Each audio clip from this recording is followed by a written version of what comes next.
Does writing train attention or require it first? I used to assume attention was a pre-existing condition, like good eyesight or the ability to parallel park without swearing. Either you had it or you didn't, and writers were just the lucky ones born with a mental flashlight strong enough to illuminate the page. But writing, at least the way I experience it, feels less like the use of attention and more like the slow construction of it. Like I sit down to write and discover I don't actually have attention yet. Just a committee of competing noises pretending to be one person. Check email. You forgot that thing. What if this is bad? And an unrelated memory of a conversation from 2017 where I definitely said the wrong thing. So I start writing anyway. Not because I'm ready, but because I'm trying to assemble readiness out of fragments. And slowly, something strange happens. The noise doesn't stop exactly, but it loses authority. It becomes like background radio in another room that I no longer believe is about me. Attention, then, is not the starting point. It's the side effect. Still, there's a catch. Writing also requires attention before it gives it back, which means I spend the first 10 to 15 minutes in what can only be described as a diplomatic negotiation with my own brain.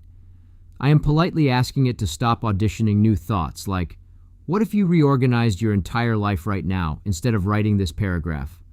Sometimes I imagine attention as a small, tired animal I am trying to coax out from under a couch. It doesn't hate me. It just doesn't trust me yet. It has seen my habits. And then there's the Saunders-ish twist. The real comedy is that I keep thinking I will someday arrive at pure attention, like a monk in a soft-lit documentary, calmly producing paragraphs that are both wise and inevitable. In reality, I write like a distracted office worker trying to assemble IKEA furniture using instructions written in emotional shorthand. But here's the surprising part. Once enough words accumulate, attention appears retroactively. I look back at what I wrote and think, oh, I was paying attention the whole time. Which is almost certainly false, but comforting enough to keep me going. So maybe attention in writing isn't a prerequisite or a reward. Maybe it's more like a trick the page plays on you. You think you are scattered, but the act of continuing creates a line through the scatter.